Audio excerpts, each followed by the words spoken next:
மலிவான நாட்டு சர்க்கரையில தான் மண் தூசி இருக்கும். இது குலாஸ் நாட்டு சர்க்கரை 100% சுத்தமானது. i5 housing and properties. தேடுறதை விடுங்க, தேர்வு செய்யலாம் வாங்க.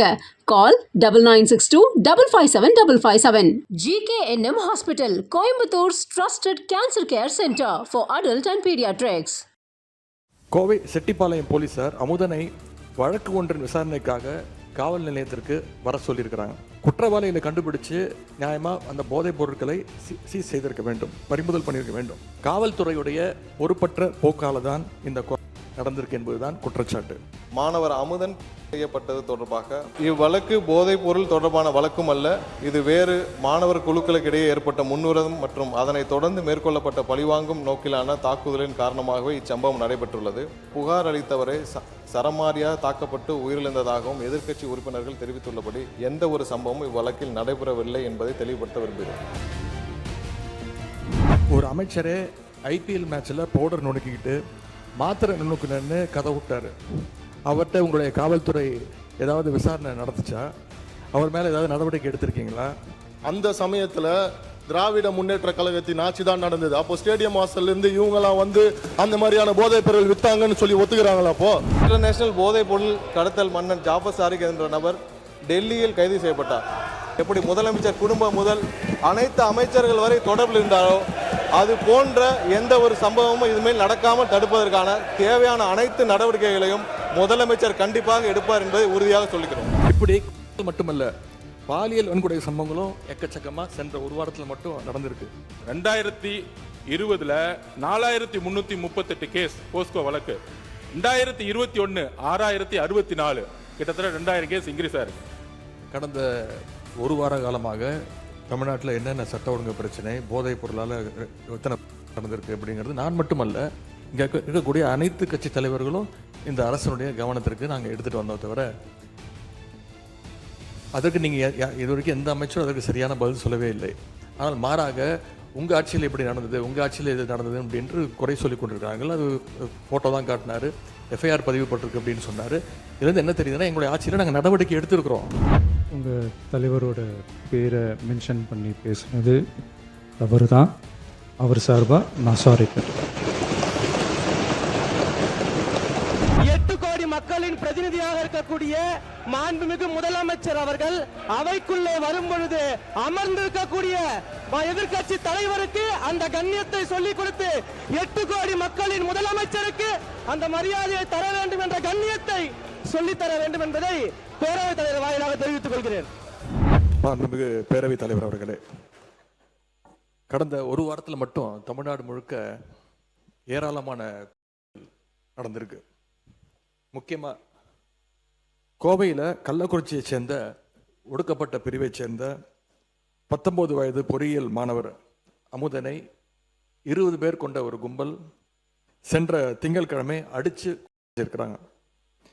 இந்த பிரச்சனையை நான் ஏற்கனவே இந்த அவையில் எழுப்பும்பொழுது பள்ளிக்கல்வித்துறை அமைச்சர் இது ஒரு கோஷ்டி பூசலால் நடந்த தகராறு என்று இங்கே பதிய வைத்திருக்கிறார்.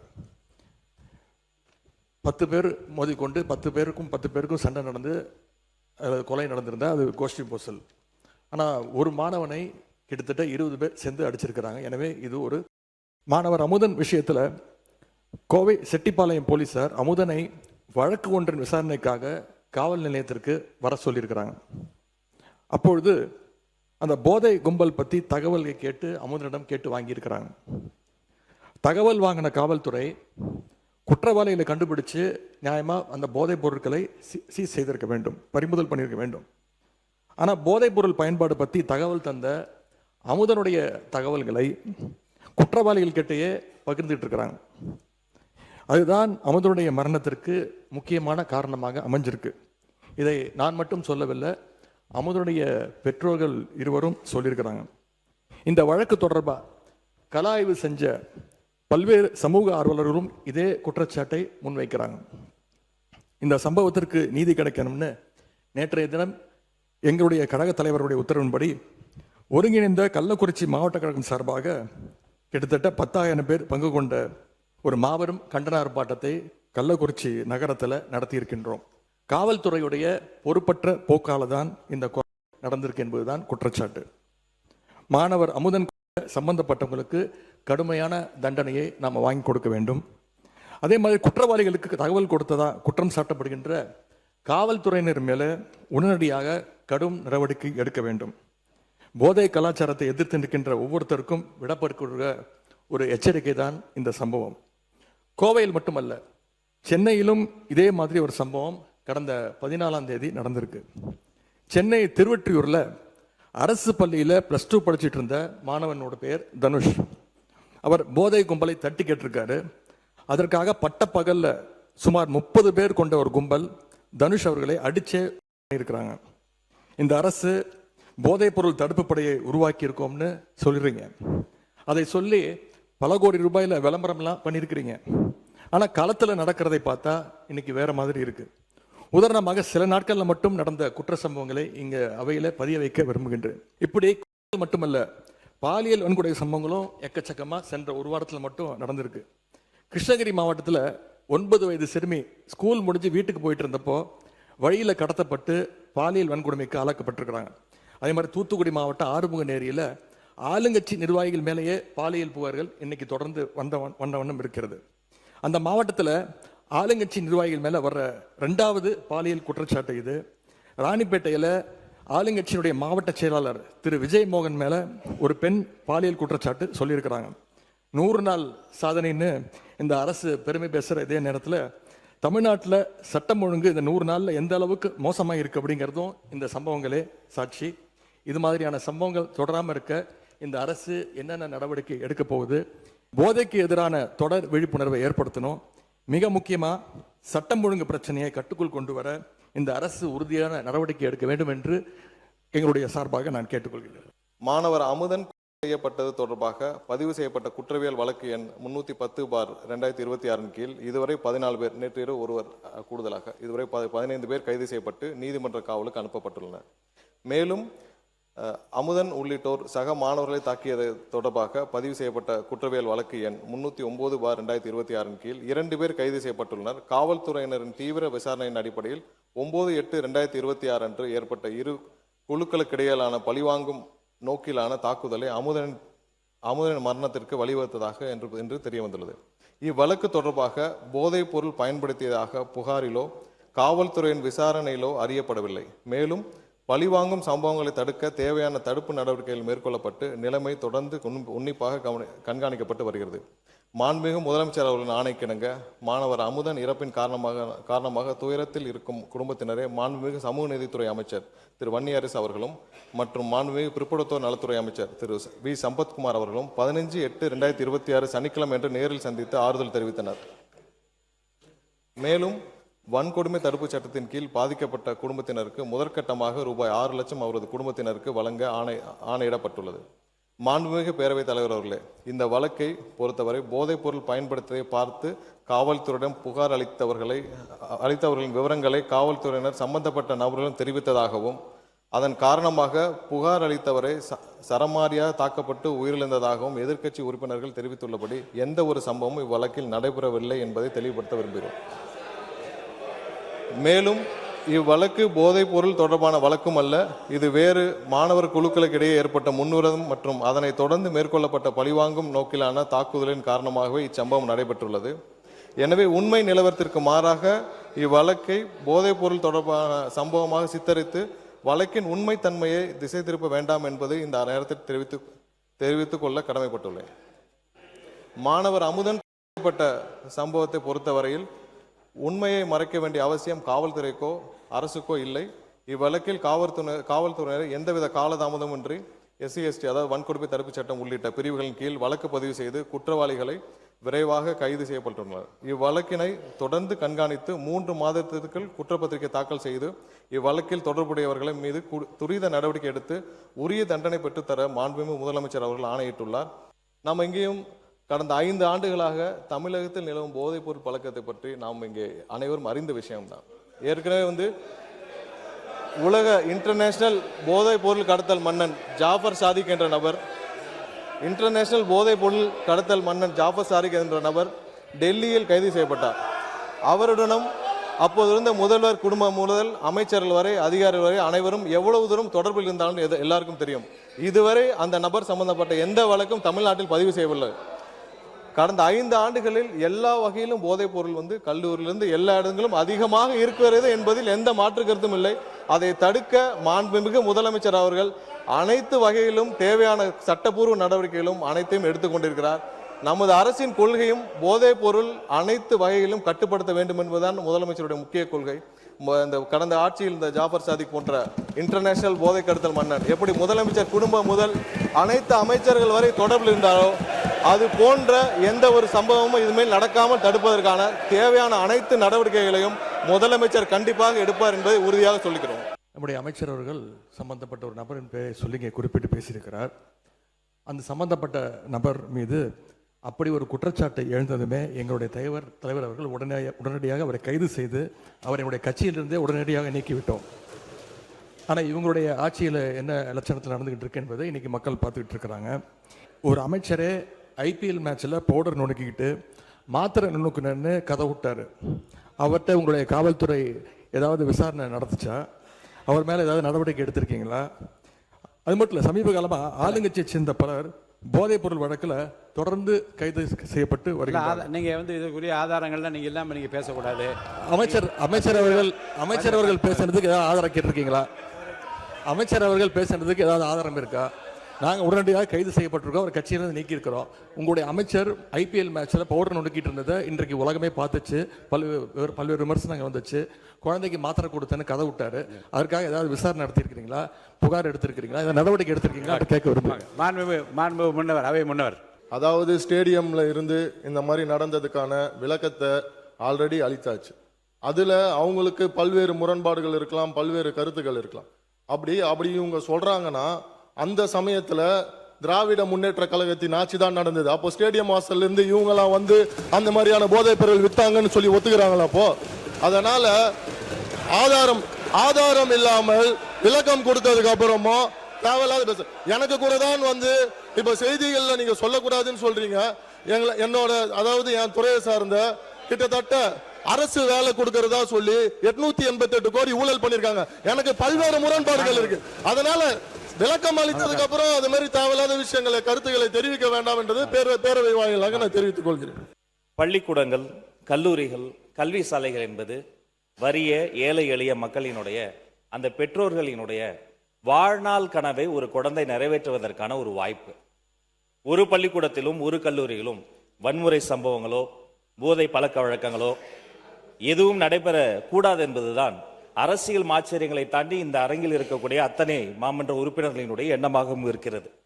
இந்த 100 நாள் ஆட்சி அடுத்த 25 வருடங்களுக்கான ஒரு அடித்தளத்திற்கான மக்கள் ஆட்சி. இந்த ஆட்சியை உருவாக்கியது இளைஞர்களும் பெண்களும். அதற்கு நாங்கள் எப்பொழுதும் உண்மையா இருப்போம். எங்களுடைய முதலமைச்சர் இறந்த எங்களுடைய சகோதரர்கள் அமுதனும் தனுஷாவட்டும் எங்களுடைய குடும்பமாகவும் சகோதரனாகவும் நாங்கள் நினைக்கிறோம். எங்களுக்கு உணர்ச்சியோட ஒரு அரசியலை நாங்கள் இதை பற்றி நாங்கள் பேசுகிறோம்.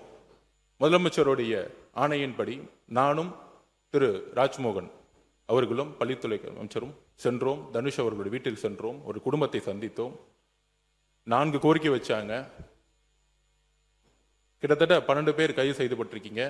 இன்னும் சில பேர் இதில் இருக்காங்கன்னு சொல்ல உடனடியாக முதலமைச்சரோட கவனத்துக்கு சொன்ன விசாரணை நடந்துகிட்டு இருக்கு. இறந்த தனுஷோடைய அடக்கம் இடத்துல ஒரு கல்லறை வேணும்னு சொன்னோம். உடனடியாக முதலமைச்சர் அந்த கல்லறைக்கான இடத்தை ஐடென்டிஃபை பண்ண சொல்லியிருக்கிறாரு. திமுக ஆட்சியுடைய இந்த போதை பழக்க வழக்கம் இந்த 100 நாளை ஏற்படுத்த முடியாது. இந்த போதை பழக்க வழக்கம் நாங்கள் திருப்பியும் பதிவு பண்றோம். 2020 வரைக்கும் 2020க்கு முன்பு தமிழ்நாட்டில் போதை கலாச்சாரம் இல்லை, உறுதியாக நாங்கள் கூறுகிறோம். ஆனால் இந்த கலாச்சாரம் எங்க ஆதாரம் இங்க இருக்கு. ஆதாரம் ஒரு பேச விட சொல்லுங்க. தைரியம் இருந்தால் என்ன பேச சொல்ல விடுங்க. பேசுங்க. உண்மை இருந்தால் அமைதியா இருக்கணும்.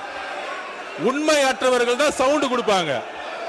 உண்மை இல்லைன்னா பயம் வந்து எந்திரிச்சு கத்த ஆரம்பிச்சிருவாங்க. எங்க பக்கம் உண்மை இருக்கு, என்கிட்ட உண்மை இருக்கு. ஒரு போதை கலாச்சாரம் தமிழ்நாட்டில் அதிகமா உருவாச்சுன்னா எங்க முதல்ல பிரச்சனை வரும்னா குழந்தைகள் மீது பாலியல் வன்கொடுமை உருவாக்கப்படும்.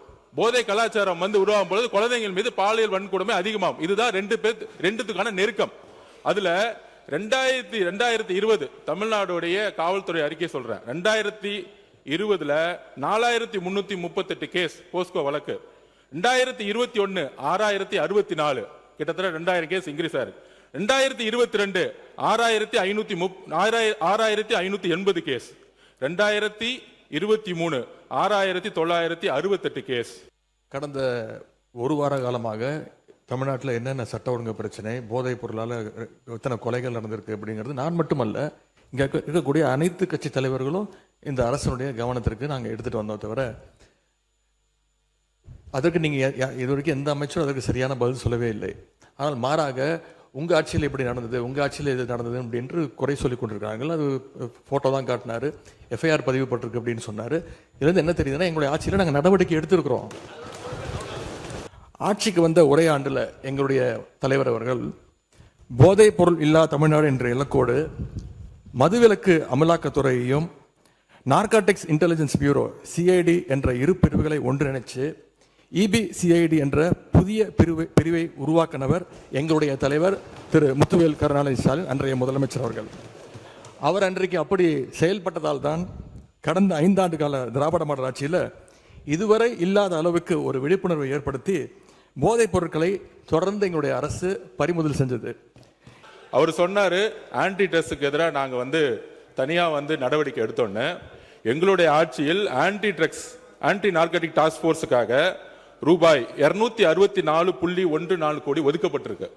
உங்களுடைய முன்னாள் முதலமைச்சரும் சரி, நீங்கள் துணை முதலமைச்சர் இருக்கும் பொழுது இந்த போர்ஸுக்காக எத்தனை கோடி ரூபாய் நீங்க ஒதுக்கி இதற்கான பணிகளை நீங்க மேற்கொண்டீர்கள் பதிவு பண்ணுங்க.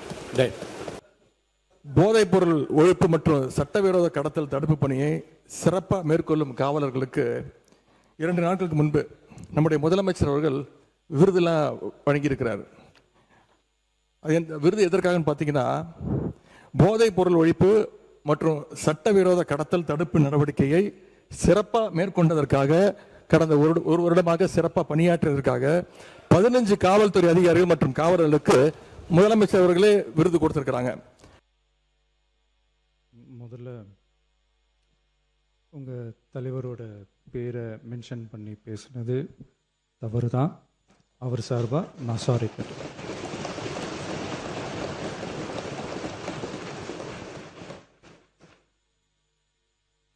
மாண்புமிகு பேரவைத் தலைவர் அவர்களே, தமிழக மக்கள் நம் உயிர் என்றால் தமிழக விவசாயிகள் நம்ம உயிர் நாடி. உலகில் ஜாதி, மதம், இனம், மொழி என அனைத்து வேறுபாடுகளுக்கும் அப்பாற்பட்டு நடைபெறும் தொழில் என்றால் அது விவசாய தொழில் மட்டுமே. உலகின் ஒரு மூலையில் உற்பத்தி செய்யப்படும் விவசாய பொருட்கள் உலகின் மற்றொரு மூலையில் உள்ள மக்களின் உணவு தேவையை பூர்த்தி செய்கிறது. எந்த நாடு உழவு தொழிலை மதித்து விவசாயிகளுக்கு உரிய பாதுகாப்பையும் ஆதரவையும் வழங்குகிறதோ அந்த நாட்டில்தான் மக்கள் வளமாகவும் மகிழ்ச்சியாகவும் வாழ முடியும். தமிழக வெற்றிக் கழக அரசு பல்வேறு நிதி நெருக்கடிகளின் மத்தியில் ஆட்சி பொறுப்பேற்றாலும் பதவியேற்ற 15 நாட்களுக்குள் விவசாயிகளின் கடன் சுமையை குறைக்க கடந்த 25/5/2026 அன்று குறு சிறு மற்றும் இதர விவசாயிகள் பெற்றிருந்த பயிர்க்கடனில் 50,000 ரூபாய் வரையிலான கடன்களை முழுமையாக தள்ளுபடி செய்ய ஆணை பிறப்பிக்கப்பட்டது.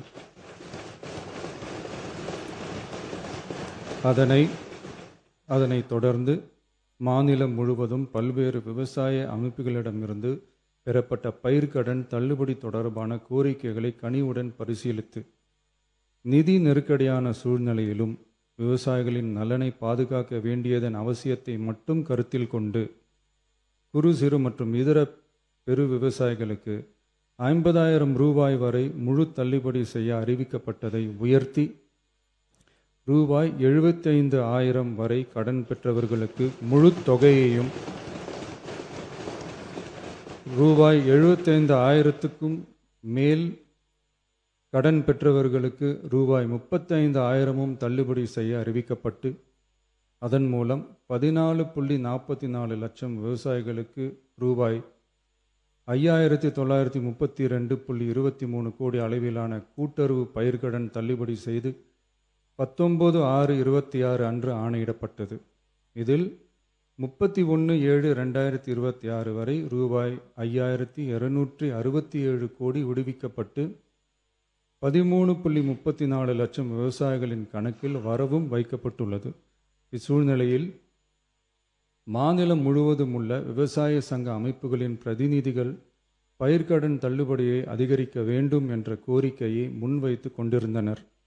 இதனைத் தொடர்ந்து 7/8/2026 அன்று விவசாய சங்கங்களின் பிரதிநிதிகள் மாண்புமிகு மூத்த அமைச்சர்கள் மற்றும் துறை செயலாளர்களுடன் நடைபெற்ற ஆலோசனை கூட்டத்தில் அவர்களின் கோரிக்கைகள் விரிவாக பரிசீலிக்கப்பட்டது.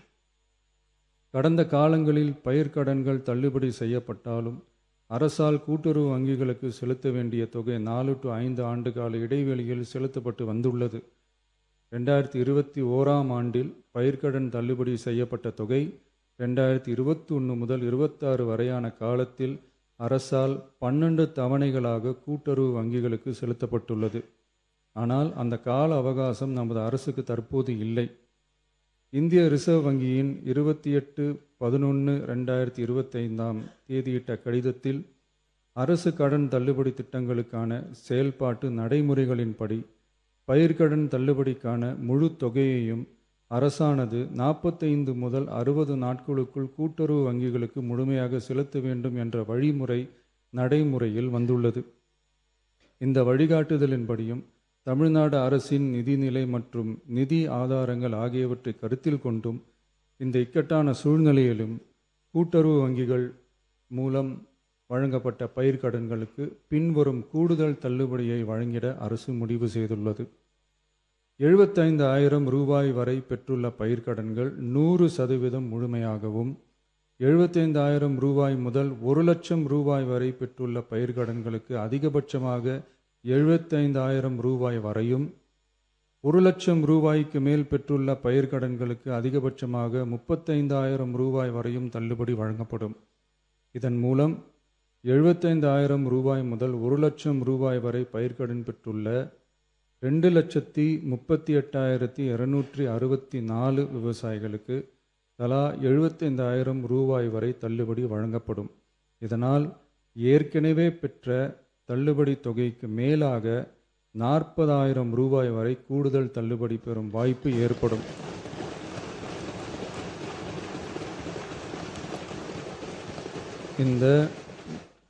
இந்த கூடுதல் பயிர்க்கடன் தள்ளுபடியால் அரசுக்கு சுமார் ரூபாய் 953.06 கோடி கூடுதல் நிதிச்சுமை ஏற்படும். இருந்தாலும் தமிழக விவசாயிகளின் நலனில்தான் நமது நலன் உள்ளது என்று கருதி சுமார் 13.34 லட்சம் விவசாயிகளுக்கு மொத்தமாக 6,220 கோடி ரூபாய் பயிர்க்கடன் தள்ளுபடியை இந்த அரசு வழங்குகிறது. நன்றி. அண்ணா சொன்ன கடமை, கண்ணியம், கட்டுப்பாடு என்பதையே தன்னுடைய மூச்சாக வைத்திருக்கக்கூடிய மாண்புமிகு முதல்வர் அவர்களும் அதற்கான கருத்தை இப்போது தெரிவித்து விட்டார். அண்ணன் அவர்களுக்கு சட்டமன்றத்தின் முதல் முறை உறுப்பினராக இருக்கக்கூடிய நான் ஒரு சிறிய வேண்டுகோளையும் வைத்துக் கொள்றேன். இந்த நேரத்தில் எப்படி கண்ணியம் குறித்து அண்ணன் எங்களுக்கு எல்லாருக்கும் சொன்னாரோ அதே போல தங்கள் கட்சியினுடைய மாண்புமிகு எதிர்க்கட்சி தலைவருக்கும் சிறிதளவு அதை நீங்கள் சொல்லிக் கொடுக்க வேண்டும் அப்படின்னு நான் கேட்டேன். ஏன் அப்படின்னா ஏன்